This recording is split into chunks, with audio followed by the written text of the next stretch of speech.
Morning बच्चों। आज हम एक नए न्यूमेरिकल प्रॉब्लम के साथ आपके साथ यहाँ हैं। हमारा फर्स्ट क्वेश्चन है question number 1.13 page number 47 NCERT 12th class physics. क्या है इस क्वेश्चन में देखिए।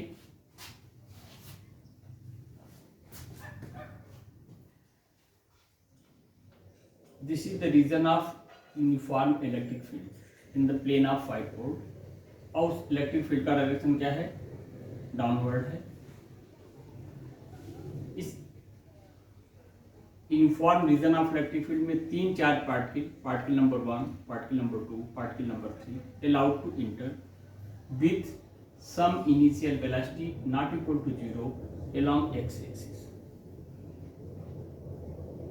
y एक्सिस के along कोई भी चार्ज पार्टिकल कोई वेलोसिटी कंटेन नहीं करता। मीन्स एक्स एक्सिस के अलॉन्ग इनिशियल वेलोसिटी कुछ न्यूमेरिकल वैल्यू है और वाई एक्सिस चाहे अपवर्ड या डाउनवर्ड पार्टिकल की इनिशियल वेलोसिटी क्या है? 0 है। अब जब ये चार्ज पार्टिकल इंटर कर रहे हैं इलेक्ट्रिक फील्ड में तो देखिए इनिशियल डायरेक्शन ये है। फर्स्ट पार्टिकल का ये वर्टिकल डायरेक्शन में इतना डिस्प्लेसमेंट हुआ, सेकेंड पार्टिकल का वर्टिकल डायरेक्शन में ये डिस्प्लेसमेंट हुआ और थर्ड पार्टिकल का डिस्प्लेसमेंट ये हुआ। अब हमें बताना क्या है? I want to find here what is the nature of charge particle. पहले हमें बताना है कि इस जो charge particle number 1, number 2, number 3 इनका नेचर क्या है? दे हैव पॉजिटिव चार्ज और नेगेटिव चार्ज। तो पहले से डिसाइड करें। देखिए ये पॉजिटिव चार्ज का रीजन है। पार्टिकल नंबर 1 भी पॉजिटिव चार्ज की तरफ गया, पार्टिकल नंबर 2 भी पॉजिटिव चार्ज की तरफ गया और पॉजिटिव की तरफ जाने वाला अट्रैक्ट होने वाला नेगेटिव चार्ज हो सकता है। देखिए अगर ये नेगेटिव चार्ज होगा पार्टिकल नंबर 1 तो इससे अट्रैक्ट हो जाएगा, नेगेटिव चार्ज है अट्रैक्ट होगा। लेकिन इसे देखें, ये चार्ज पार्टिकल नंबर 3 ये किसी तरफ जा रहा है? नेगेटिव चार्ज, और नेगेटिव चार्ज की तरफ जाने वाला कौन होगा? Positive charge. तो फर्स्ट पार्ट का आंसर पार्टिकल नंबर 1 है what? Negative charge. Particle number 2 है व्हाट? Negative charge. और पार्टिकल नंबर 3 जो निगेटिव प्लेट की तरफ अट्रैक्ट हो रहा है और निगेटिव की तरफ जो अट्रैक्ट होगा दैट है what? Positive.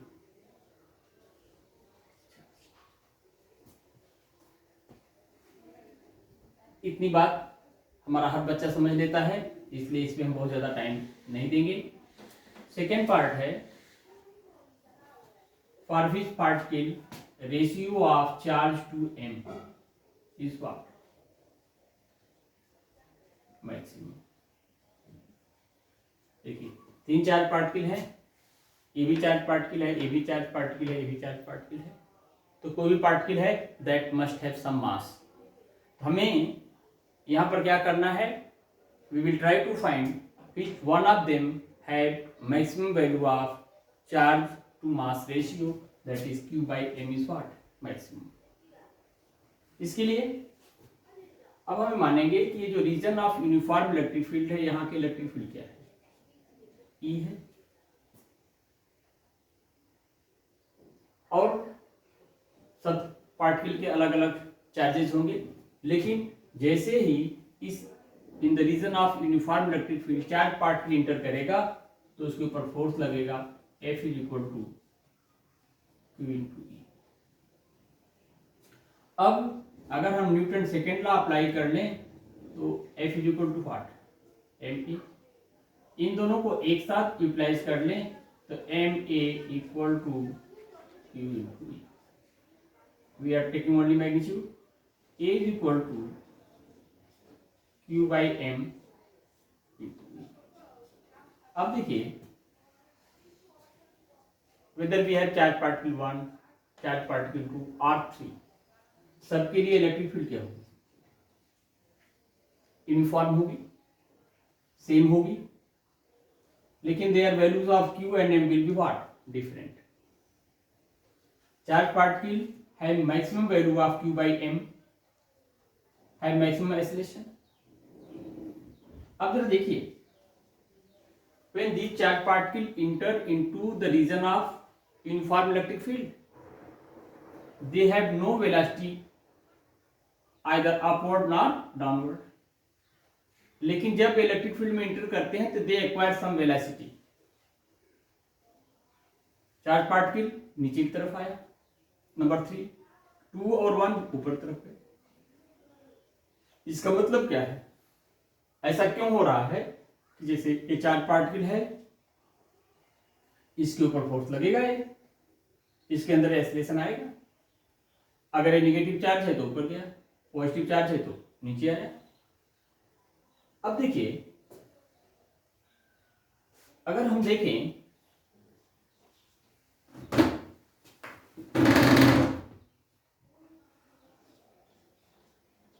Motion along y axis, y is equal to UYT plus half AYT square. ये देखिए, initial velocity along y axis ऊपर या नीचे 0 है, means y equal to what? 0 into what? t plus half ay. Acceleration because of whom? Electric field, that is what? q by m into what? e t.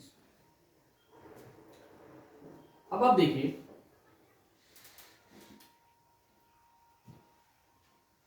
y is equal to 1 by 2 q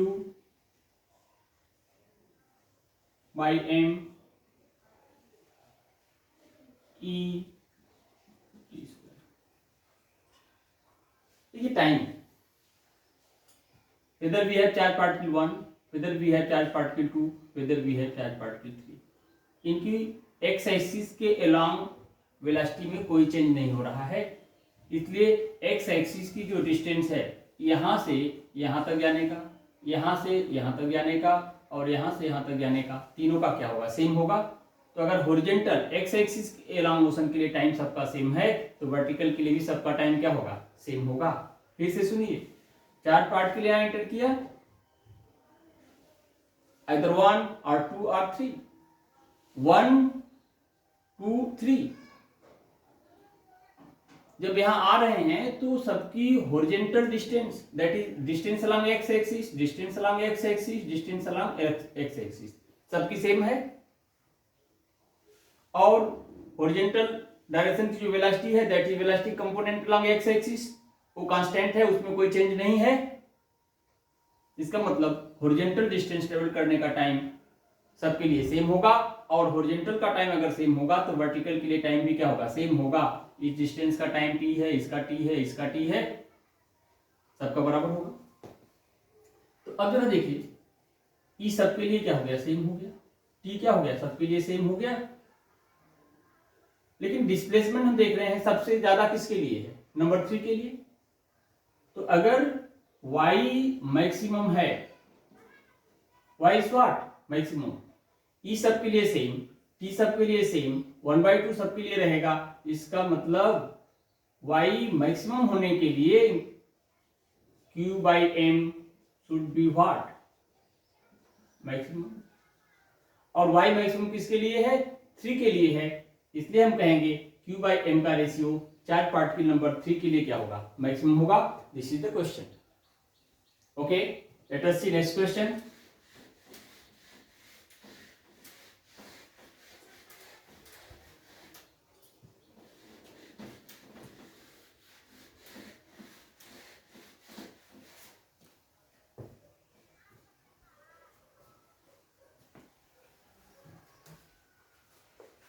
देखिए अब हम आपके साथ अगला question जो था 1.14 था और अब हम करेंगे 1.15। Page number 47। देखिए क्या है, considered uniform electric field E.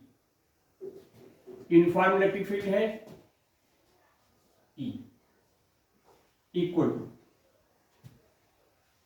3 into 10⁻³ I cap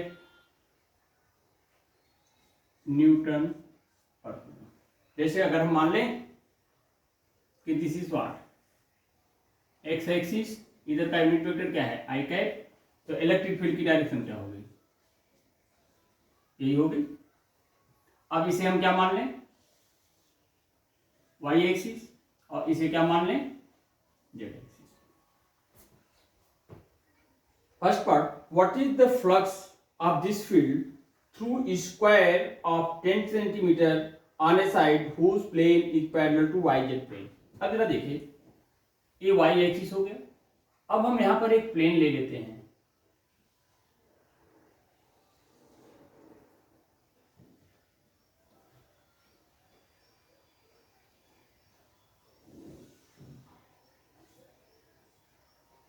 देखिए हमने एक प्लेन ले लिया, this is y axis, this is what, z axis. अब जरा देखिए, ये जो वाई जेड प्लेन है स्क्वायर है, इसका साइड कितना है 10 सेंटीमीटर, ये भी क्या होगा 10 सेंटीमीटर। अब हमें फर्स्ट में क्या निकालना है, इलेक्ट्रिक फ्लक्स। क्या निकालना है, electric flux, because of this field corresponding to this square plane. Question को समझिए, हमारे पास एक स्पेस है जिसमें इलेक्ट्रिक फील्ड है, यूनिफॉर्म है, और किधर है, एक्स एक्सिस के अलाउंग। उस रीजन में हमारे पास एक स्क्वायर है, वो कहां है, वाई जेड प्लेन में, जिसका साइड कितना है 10 इंटू 10 सेंटीमीटर। तो अब देखिए, area of sphere, area of square, area of square, side into side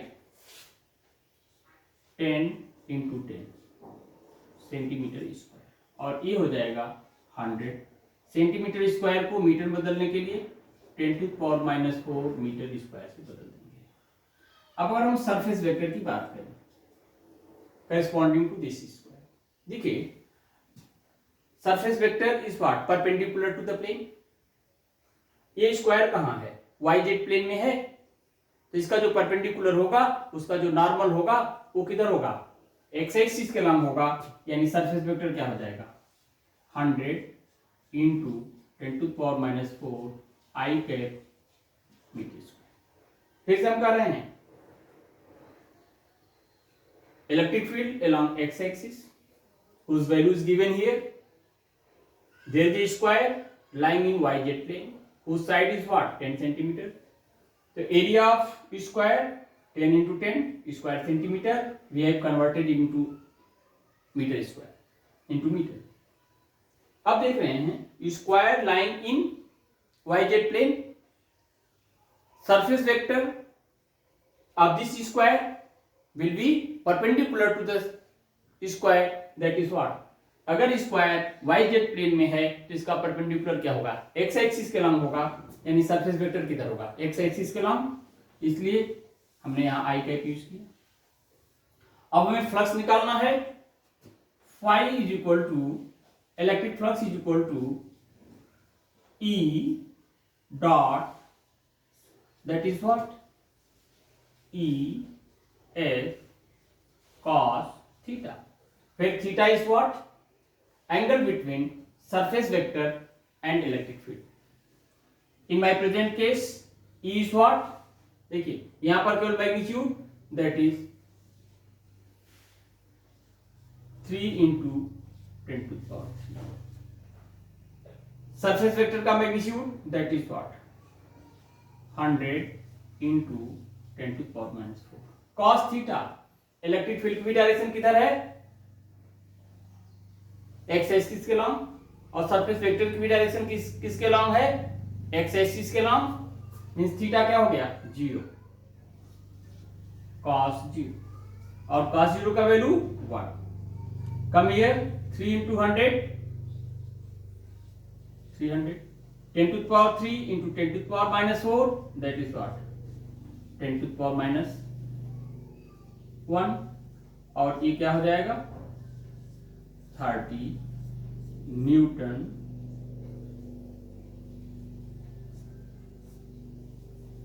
पर मीटर स्क्वायर, सॉरी न्यूटन पर कूलम एस metre square. This is the electric flux.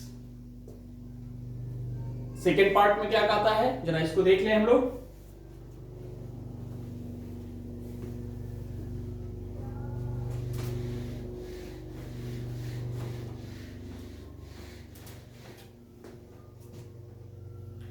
देखिए, in second case, what is the flux through the same surface square if the normal to its plane makes 60 degree angle with x axis। ध्यान समझिए, square यही है, means surface area,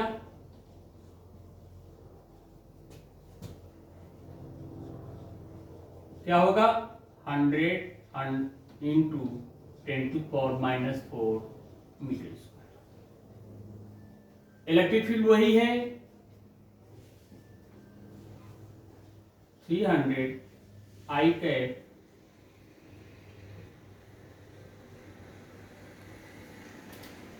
three into 10⁻³ I cap newton per. लेकिन अब कह रहा है कि normal to the surface, normal to the surface make an angle 60 degree with X axis. देखिए, normal to the surface is the direction of surface vector. तो second case में surface का जो नॉर्मल है, स्क्वायर के सरफेस का जो normal है, एक्स एक्सिस के साथ कितना एंगल बना रहा है, 60 डिग्री। तो अगर सरफेस का नॉर्मल एक्स एक्सिस के साथ 60 डिग्री का एंगल बनाएगा, तो surface vector along the normal which also make, ये जो सरफेस वेक्टर है इसका मैग्नीट्यूड ए होगा, लेकिन ई और एस के बीच का जो एंगल होगा दैट इज व्हाट, 60। ध्यान सुनिए, इस क्वेश्चन में क्या किया, कह रहा है कि इस स्क्वायर का जो नॉर्मल है, स्क्वायर के सरफेस पर जो नॉर्मल है, एक्स एक्सिस के साथ 60 डिग्री का एंगल बनाता है। आई एम टेलिंग यू, और आई होप यू नो, कि direction of normal is the direction of surface vector. तो अगर नॉर्मल एक्स एक्सिस के साथ 60 डिग्री बनाएगा, तो सरफेस वेक्टर भी क्या करेगा, एक्स एक्सिस के साथ 60 डिग्री बनाएगा। इसका मतलब इलेक्ट्रिक फील्ड और सरफेस वेक्टर के बीच का एंगल क्या हो गया, 60 डिग्री। अब electric flux simple, E dot S, E S cos theta. E का वैल्यू 3 इंटू 10⁻³, एस का वैल्यू 100 इंटू 10⁻⁴, कॉस 60, और ये हो जाएगा 300 इंटू 10⁻⁻1 इंटू कॉस 60 1/2। सिंप्लीफाई करें, 15 न्यूटन पर coulomb metre square. This is the question. Now we see next question.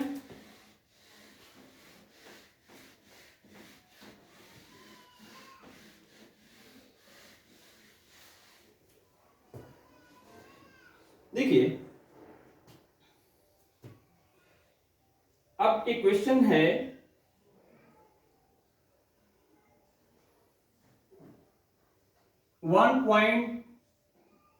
17, page number 47 NCERT. देखिए, be careful.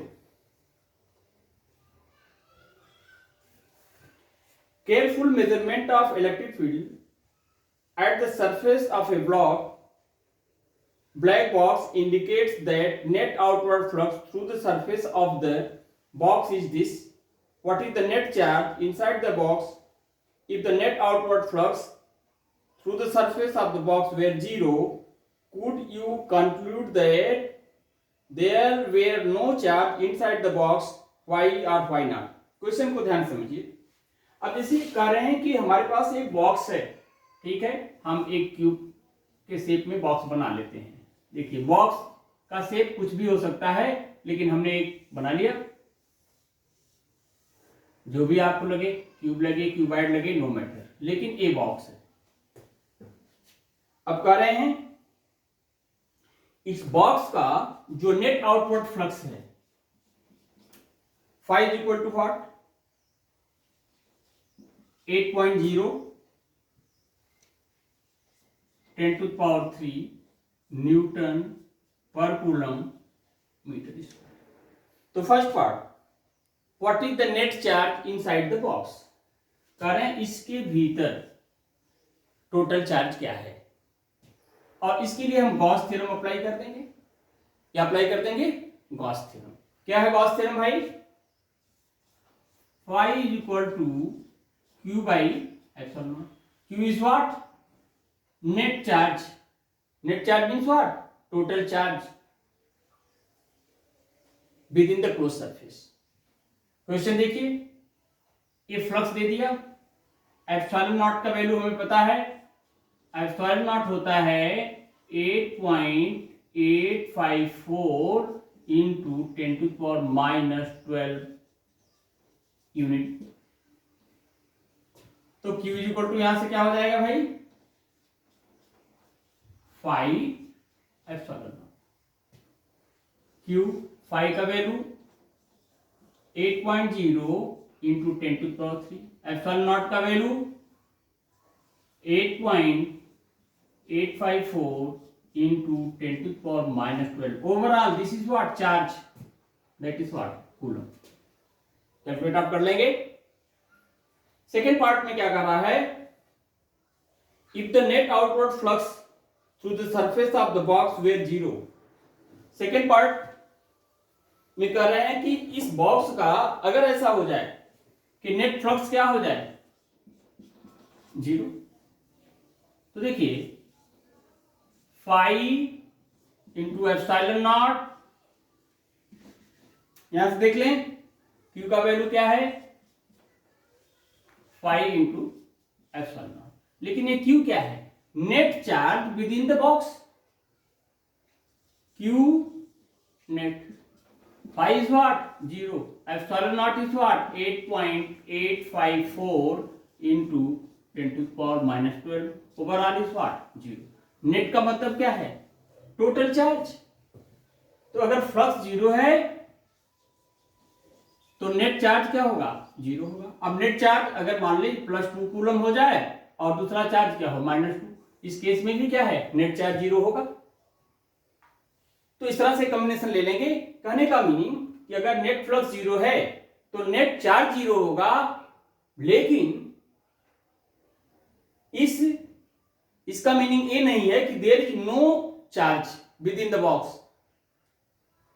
Box के भीतर चार्ज हो सकता है, कुछ पॉजिटिव होगा, या जितना पॉजिटिव होगा उतना ही क्या होगा? निगेटिव होगा। इसलिए नेट क्या हो जाएगा? 0 होगा। Means we can say that if total outward flux associated with the box is 0, in that case total charge, sum of all the charges within the box will be equal to what? 0। या इसका मतलब box के अंदर जितना positive charge है उतना ही क्या होगा? नेगेटिव चार्ज होगा। या ये भी हो सकता है कि उसके पास चार्ज ना भी हो, लेकिन ये नेसेसरी नहीं है। With this I am concluding my lecture. I hope you will like it.